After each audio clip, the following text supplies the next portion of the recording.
Good morning, everyone, and welcome to today's study in the book of Isaiah.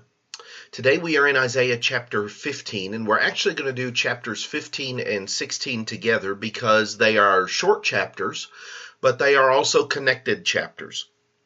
We looked in chapters 13 and 14 about the things that God has to say in his message to Babylon, and at the end of chapter 14 he has a little bit of something for the Philistines. In chapters 15 and 16, God is going to deliver through Isaiah his message to the people of Moab. And so you have to remember that the Moabites are a nation of people on the southeast side of the land of Palestine, of the land of Canaan. They are going to be cousins of the Israelites, but they are not going to be those who are going to follow any form of a path of worship to God. And so there's going to be a message of judgment that is going to be delivered against the people of Moab in chapters 15 and 16. Let's notice what Isaiah says. The burden against Moab. Because in the night Ar of Moab is laid waste and destroyed. Because in the night Kir of Moab is laid waste and destroyed. He has gone up to the temple and Dibon, to the high places, to weep. Moab will wail over Nebo and over Medeba.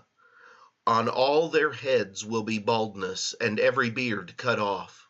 In their streets they will clothe themselves with sackcloth. In the tops of their houses and in their streets everyone will wail, weeping bitterly. Heshbon and Elealeh will cry out, and their voice shall be heard as far as Jahaz. Therefore the armed soldiers of Moab will cry out. His life will be burdensome to him. My heart will cry out for Moab. His fugitives shall flee to Zoar, like a 3-year-old heifer. For by the ascent of Luhith they will go up with weeping. For in the way of Horonaim they will raise up a cry of destruction. For the waters of Nimrim will be desolate, for the green grass has withered away. The grass fails, there is nothing green. Therefore the abundance they have gained, and what they have laid up, they will carry away to the brook of the willows. For the cry has gone all around the borders of Moab, its wailing to Eglaim, and its wailing to Beer Elam. For the waters of Dimon will be full of blood, because I will bring more upon Dimon, lions upon him who escaped from Moab, and on the remnant of the land. Send the lamb to the ruler of the land, from Selah to the wilderness, to the mountain of the daughter of Zion. For it shall be as a wandering bird thrown out of the nest, so shall be the daughters of Moab at the fords of the Arnon. Take counsel, execute judgment, make your shadow like the night in the middle of the day. Hide the outcasts, do not betray him who escapes. Let my outcasts dwell with you, O Moab.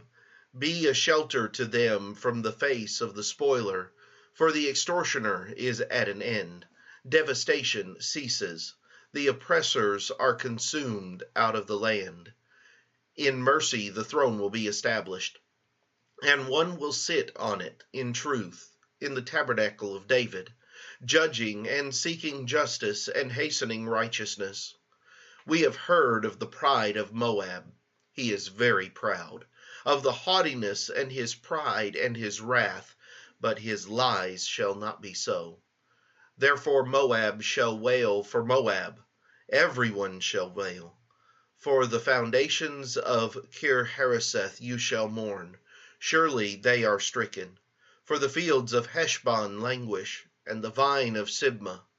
The lords of the nations have broken down its choice plants, which have reached to Jazer, and wandered through the wilderness. Her branches are stretched out, they are gone over the sea. Therefore I will bewail the vine of Sibmah, with the weeping of Jazer. I will drench you with my tears, O Heshbon and Elealeh. For battle cries have fallen, for over your summer fruits and your harvests. Gladness is taken away, and joy from the plentiful field. In the vineyards there will be no singing, nor will there be shouting. No treaders will tread out wine in the presses. I have made their shouting cease. Therefore my heart shall resound like the harp for Moab, and my inner being for Kirheres. And it shall come to pass, when it is seen that Moab is weary on the high place, that he will come to his sanctuary to pray, but he will not prevail. This is the word which the Lord has spoken concerning Moab since that time. But now the Lord has spoken, saying, within 3 years, as the years of a hired man, the glory of Moab will be despised, with all that great multitude, and the remnant will be very small and feeble. Again, not a very long passage, only about 25 verses. And yet you're going to have in this particular section a very dire statement that is going to be made about the upcoming fall of Moab. So let's pull a couple of lessons out of chapters 15 and 16 and examine some of the things for tomorrow that we need to see as we examine this particular section of the book of Isaiah. I hope you have a great day, and we'll come back and look at our lessons from Isaiah 15 and 16 tomorrow.